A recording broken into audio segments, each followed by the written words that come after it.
वह नारी जब उसका विवाह हुआ तो उसके पति को कुछ दिन बाद कोढ़ का रोग हो गया। कोढ़ का रोग मतलब पूरी चमड़ी गल गल के जमीन पर गिरने लगी, मावाद निकलती, पूरे शरीर से दुर्गंध निकलती। और पत्नी बड़ी अच्छी थी, वो अपने पति की दुर्गति देख कर भी उसे घिन नहीं आती थी। शादी हुए अभी मात्र 6 महीना हुआ था और पति रोगी हो गया, पूरा शरीर गलने लगा, बड़ा बुढ़ा सा दिखने लगा, काला हो गया, एकदम बीमार पड़ गया। पर पत्नी तो पतिव्रता थी, पति को नहलाती और कपड़े पहनाती, यहाँ तक कि अपने पति का मलमूत्र भी साफ कर लेती थी बड़ी प्रसन्नता से।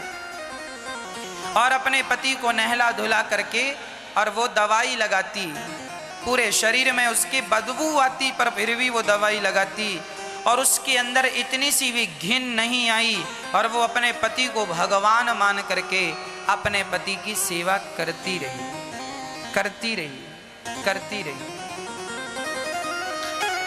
उसका पति थोड़ा सा ठीक हुआ तो एक दिन वो आंगन में बैठा था,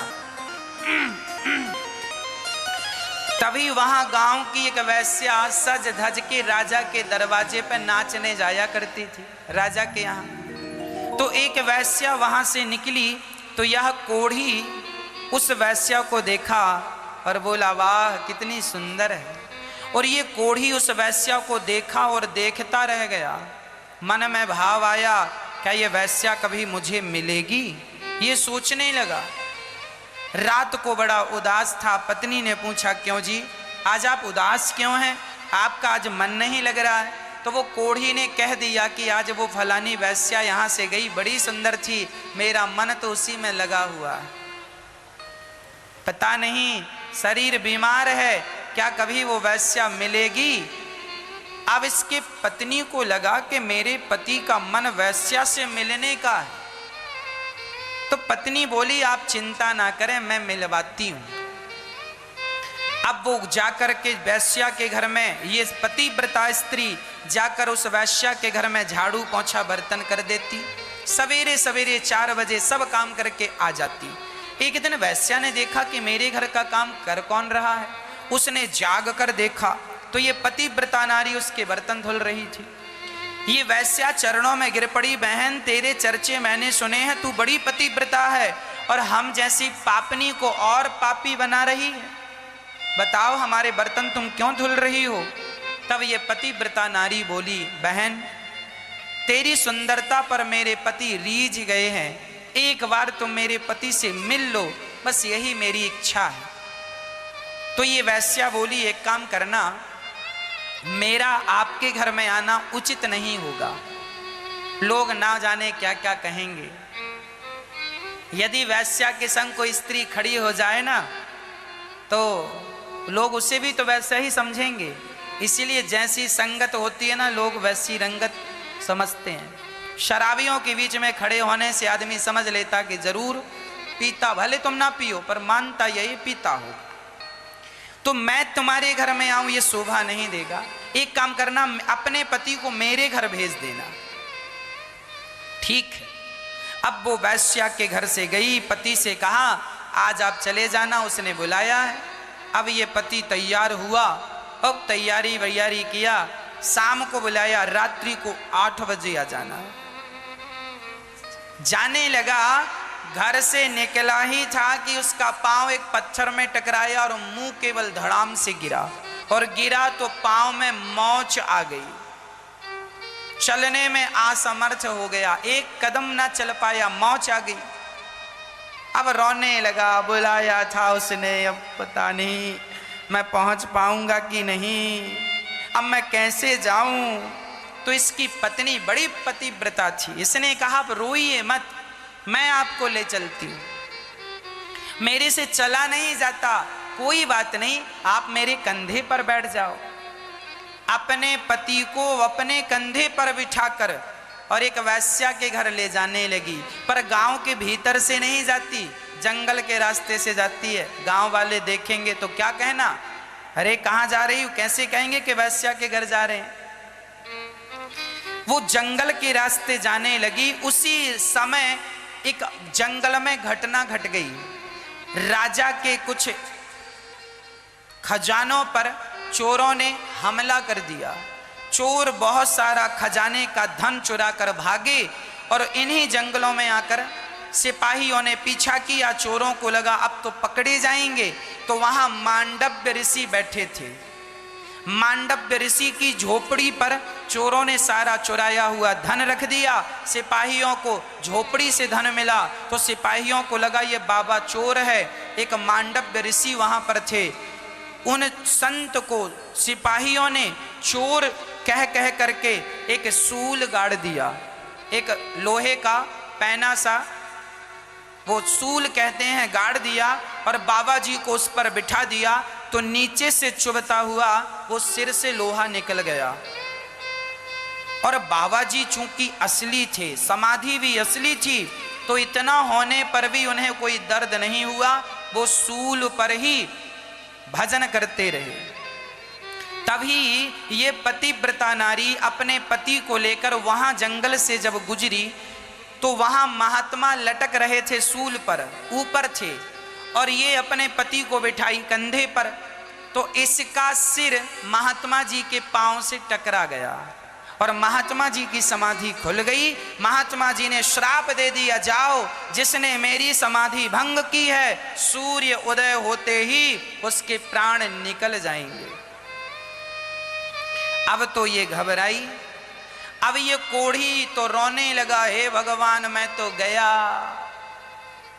अब तो मर ही जाऊंगा, संत का श्राप लगा है। तब उसकी पत्नी ने कहा, प्राणनाथ रोइए मत, आप तब मरेंगे जब सूर्य उदय होगा। उस पत्नी पतिव्रता नारी ने हाथ में जल लेके कहा, हे सूर्य भगवान, जब तक मैं ना कहूं आप उदय मत होइएगा। ये यदि मैंने सच्चे मन से अपने पति की सेवा की हो और अपने पति की सेवा मैंने आज तक किसी पुरुष का चिंतन भी ना किया हो तो आप उदय ना होइएगा। सरकार पद्म पुराण की एक कथा है, लिखा है 48 घंटे बीत गए, 7 दिन बीत गए, हाहाकार मच गया, पर सूर्य का अता पता नहीं। देवता गए, भगवान क्या हुआ, क्या सूर्य रास्ता भटक गए? तब सारे देवता भगवान स्वयं इस स्त्री के पास आए, देवी सूर्य भगवान की गति ना रोको, यदि सूर्य निकल आएंगे तो आप पतिव्रता हो, आपके कारण सूर्य भी जलकर राख हो जाएंगे। यदि आपकी आज्ञा का उल्लंघन सूर्य ने कर दिया तो सूर्य भी जलकर राख हो जाएंगे। ये एक पतिव्रता नारी की ताकत है, वो सूर्य की गति को रोकने की क्षमता रखती है। सारे देवता आए पर वो मानी नहीं। अंत में माता अनुसुईया जी आई और माता अनुसुईया ने कहा, बेटी तू सूर्य को आने दे, मैं तेरे पति को जीवन दान दूंगी। सूर्य उदय हुए, श्रापवश उनके पति की मृत्यु हुई और माता अनुसुईया ने हाथ में जल लेकर छिड़का और कहा, हे विधाता, यदि मैं सच्ची पतिव्रता हूं, मैंने अपने पति की सेवा की है, तो इसका मरा हुआ पति जीवित हो जाए। ये कहकर जल छोड़ा तो उसका कोढ़ी पति बिल्कुल ठीक हो गया। केवल शरीर में कोढ़ नहीं था, उसके मन में भी कोढ़ हो गया था। शरीर और मन दोनों का कोढ़ ठीक किया। सुंदर सा विमान आया और दोनों पति पत्नी विमान पर बैठ के भगवान के परम धाम को चले गए। यह एक पतिव्रता नारी की महिमा। क्या माता अनुसुईया को लोग नहीं जानते? ऐसी कथाएं पुराणों में भरी पड़ी हैं। ये इतिहास, ये सच्ची घटनाएं हैं, ये केवल लिखी नहीं गई हैं, ये घटनाएं किसी के संग घटी। एक स्त्री अपने आप को जानती ही नहीं कि मैं कौन हूं। अरे तुम पतिव्रता नारी हो, तुम पतिव्रता नारी कौन? जो अपने पति के सिवा स्वप्न में भी दूसरे पुरुष का चिंतन ना करे, उसे पतिव्रता जान लेना, पतिव्रता मान लेना। ऐसी नारी सूर्य की गति को भी रोक सकती है। इसीलिए हमें पतिव्रता होना चाहिए। नारी सदा अपने पति की सेवा करे, भगवान जान करे। और पुरुष का काम क्या है? पुरुष ऐसा ना हो कि पत्नी को मारता ही रहे, डांटता ही रहे। जो पुरुष होते हैं ना, वो बहुत सारे पुरुषों को देखा गया, वो अपनी पत्नियों को मारते ही रहते हैं। अरे पत्नियों को मारने वाले ये पुरुष नहीं है, इन्हें आप पुरुष ना समझिएगा। हाँ, ये मर्द नहीं है। महाभारत की कथा में आपको सुनाऊं, पितामह भीष्म के सामने शिखंडी आ गए, जबकि शिखंडी भी पुरुष हैं, पर पहले वो स्त्री थे। पहले वो शिखंडी कौन थे? स्त्री थे। संत कृपा से स्त्री को पुरुष बनाया गया, अब पुरुष हो गए शिखंडी। परंतु पितामह भीष्म ने अपना बाण धनुष छोड़ दिया कि मैं एक स्त्री पर प्रहार नहीं, मैं मर जाऊंगा। पर हमारे सनातन धर्म की संस्कृति है, शिष्टाचार है और हमारे संस्कार हैं, हम कभी स्त्रियों पर हाथ नहीं उठाते। अर्जुन जैसे धनुर्धर लोगों ने कभी स्त्रियों पर हाथ नहीं उठाया। पितामह भीष्म जैसे महारथियों ने कभी स्त्रियों पर हाथ नहीं उठाया। और आजकल का पुरुष पत्नी पर हाथ उठाता है और कहता है मैं मर्द हूं। पता नहीं कैसे कैसे मर्द हो रहे हैं आजकल।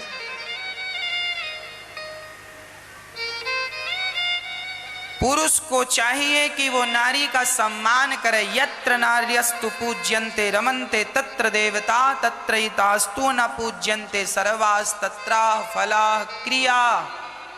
जिस घर में नारी का सम्मान होता है उस घर में देवी देवताओं का वास होता है। जिस घर में नारी का सम्मान नहीं होता